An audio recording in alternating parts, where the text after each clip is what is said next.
मिथुन राशि के सभी दोस्त जो अपनी मैरिड लाइफ को लेकर परेशान रहते हैं, उन लोगों को इस वीक में बहुत सावधानी बरतने की आवश्यकता है।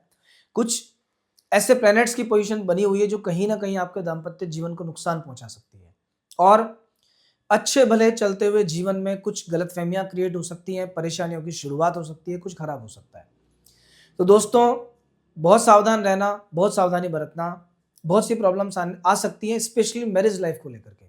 ऐसा क्या होगा उसके बारे में डिस्कशन करेंगे, लेकिन आगे बढ़ने से पहले अगर आपने हमारे चैनल को अभी तक सब्सक्राइब नहीं किया तो प्लीज़ एक बार सब्सक्राइब कर लीजिए।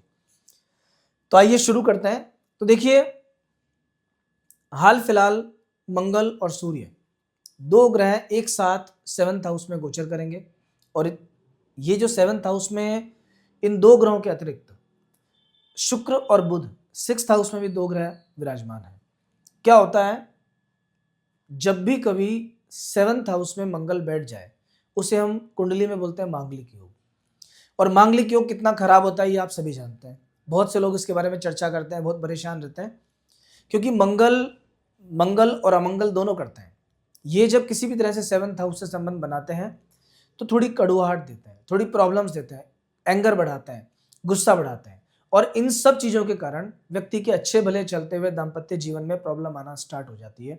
इस वीक में गर्म प्रकृति का जो ग्रह मंगल है वो सेवंथ हाउस में विराजमान है।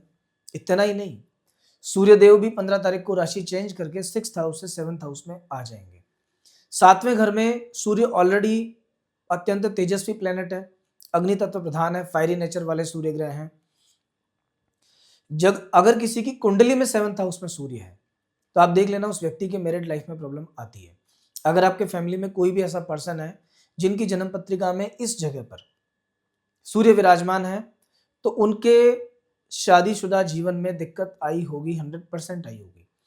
वही दिक्कत आपको गोचर में आ सकती है इन 7 दिनों में और इस 1 महीने में स्पेशली, क्योंकि सूर्य का वैसा ही इफेक्ट मिलेगा। तो अभी आपको बहुत सावधान रहना है।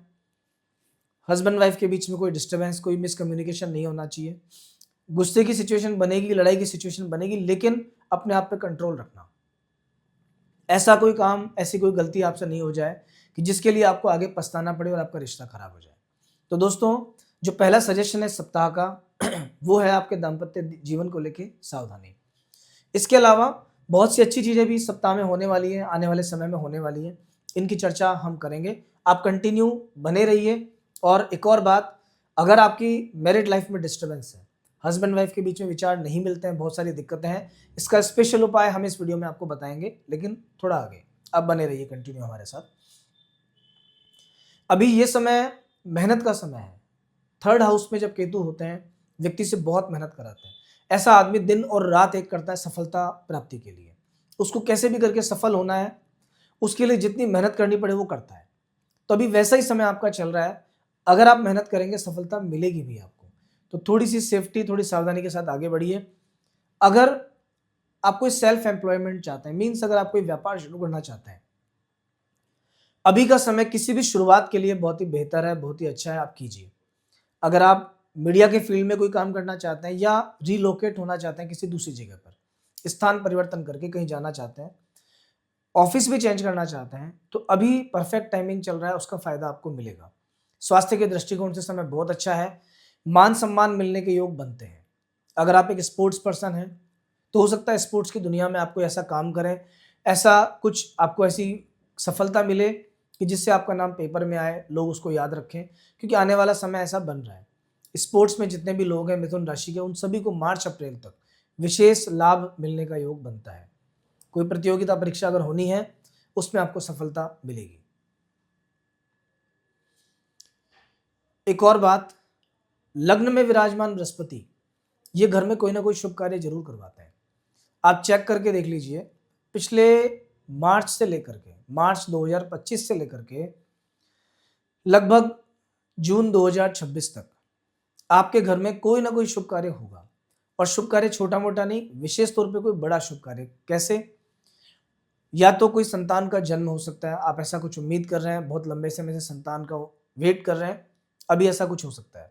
या फिर घर में किसी पारिवारिक सदस्य जो कि विवाह योग्य है, उसकी शादी तय हो जाना और विवाह समारोह होना, ऐसा कुछ ना कुछ होगा। तो जो भी लोग अपनी मैरिज को लेकर परेशान है कि शादी तय नहीं हो पा रही, रिश्ते नहीं आ रहे, उन लोगों को अभी बहुत प्रयास करना चाहिए और विशेष तौर पर बृहस्पति को प्रबल करना चाहिए। यहाँ एक बात मैं आपको बता देता हूँ कि जब भी किसी कन्या की मैरिज में प्रॉब्लम आती है तो उनकी कुंडली में बृहस्पति खराब होता है, ये आप चेक कर लेना। तो इन जनरल भी अगर आपको ऐसा लगता है कि आपके साथ ये प्रॉब्लम आ रही है तो बृहस्पति को वैसे प्रबल करने के उपाय आप कर सकते हैं। बृहस्पति भगवान की पूजा हो सकती है, हल्दी का तिलक हो सकता है, गाय को रोटी खिला सकते हैं, चने की दाल का दान हो सकता है, साधुओं को पीले वस्त्र दान कर सकते हैं, केले के पौधे में जल चढ़ा सकते हैं। कोई भी उपाय कीजिए, बृहस्पति को प्रबल कीजिए, शुभ कार्य अपने आप होना स्टार्ट हो जाएंगे। अभी फिलहाल योग बना हुआ है, भाग्य के दृष्टिकोण से बहुत अच्छा समय, भाग्य पर दृष्टि है बृहस्पति की, किस्मत साथ देगी, मेहनत आपको करनी है। मेहनत तो वैसे भी थर्ड हाउस में केतु है तो मेहनत देता है, तो कहीं ना कहीं ये मान के चलो कि मेहनत तो होगी, मेहनत की सफलता भी आपको मिलेगी, लेकिन बस आप प्रयासरत रहो और डिसीजन प्रॉपर लेके आगे बढ़ो, जो समस्या है उसका समाधान करो। अभी जैसा मैंने आपको स्टार्टिंग में बताया था कि मैरिड लाइफ में डिस्टर्बेंस हो सकता है, उसका एक मेजर रीजन और भी था कि दशम भाव में शनिदेव गोचर में विराजमान है और इनकी दशम दृष्टि पड़ती है 7th हाउस पर। तो मिथुन राशि को तो वैसे भी पारिवारिक समस्याओं को लेकर सावधानी बरतनी चाहिए। बहुत बार मैंने देखा है कि जब कभी एक साथ 2 या 3 पाप ग्रहों का प्रभाव होता है 7th हाउस पर तो डाइवोर्स की नौबत आ जाती है, सेपरेशन हो जाता है, शादी को बहुत साल हो गए तो लोग अलग अलग रहना शुरू कर देते हैं। ये सब कंडीशंस बनती हैं सूर्य शनि राहु ऐसे ग्रहों के कारण।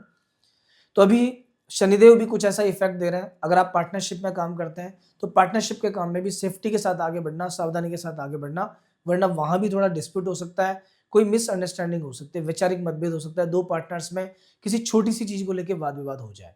तो दोस्तों सावधानी के साथ आप आगे बढ़ो। इस वीक की अगर मैं बात करूं, सप्ताह की शुरुआत 15 तारीख से हो रही है। 15 और 16 ये 2 दिन आपके लिए बहुत ही शानदार दिन है। इन 2 दिनों में जो भी काम करोगे उसका रिजल्ट बहुत अच्छा मिलेगा। अगर आप नौकरी पेशा व्यक्ति हैं तो ऑफिस का माहौल अच्छा मिलेगा। अगर आप व्यापारी हैं तो व्यापार में अनएक्सपेक्टेड गेन हो सकता है, पहले के कंपैरिजन में अच्छा समय आ सकता है, सडन कुछ ऐसा मिल सकता है जो आपने उम्मीद नहीं की हो।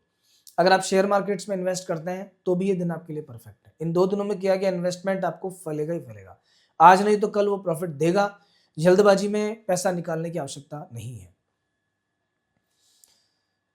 आगे बढ़ेंगे तो 17, 18 और 19 तारीख ये 3 दिन मिले जुले फल वाले हैं।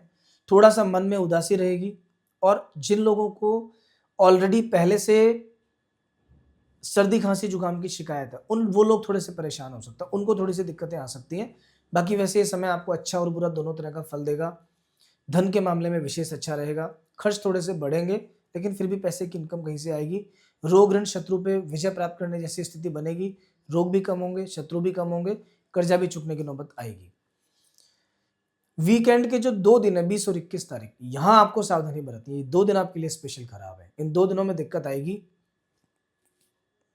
किसी से झगड़ा हो सकता है, सुबह से गुस्सा बढ़ा हुआ हो सकता है, परिवार में अदर जो फीमेल्स हैं उनके साथ में आपके वाद विवाद की सिचुएशन बन सकती है, या कोई छोटी सी बात बड़ा रूप लेकर आपका पूरा दिन डिस्टर्ब कर सकती है। तो बस इन 2 दिनों का ध्यान आपको रखना है। और जैसा कि मैंने आपसे कहा था कि अगर आपकी फैमिली लाइफ में कोई प्रॉब्लम आ रही है तो आप क्या कर सकते हैं, 2 उपाय आपको करने हैं, क्योंकि बृहस्पति और शुक्र ये 2 ग्रह मुख्य होते हैं दाम्पत्य जीवन के लिए। नियमित 1 रोटी गाय को खिलाना स्टार्ट कर दो, केले के पौधे में जल चढ़ाना स्टार्ट कर दो, पहला उपाय तो ये करना है। दूसरा, प्रत्येक शुक्रवार कोई भी भगवान के मंदिर में सुगंधित पुष्पों की माला चढ़ा सकते हो। गुलाब की माला भगवान के स्थान पे या कहीं भी जिसको आप मानते हैं, जहाँ आपकी मान्यता है, वहां पे प्रत्येक शुक्रवार चढ़ाना स्टार्ट कर दो। माला नहीं तो एक गुलाब का पुष्प भी चढ़ा सकते हो। थोड़ा सा इत्र लगाना स्टार्ट कर दो। उसके बाद देखना आपके दाम्पत्य जीवन में पहले के कंपैरिजन में बहुत अच्छा होना स्टार्ट हो जाएगा।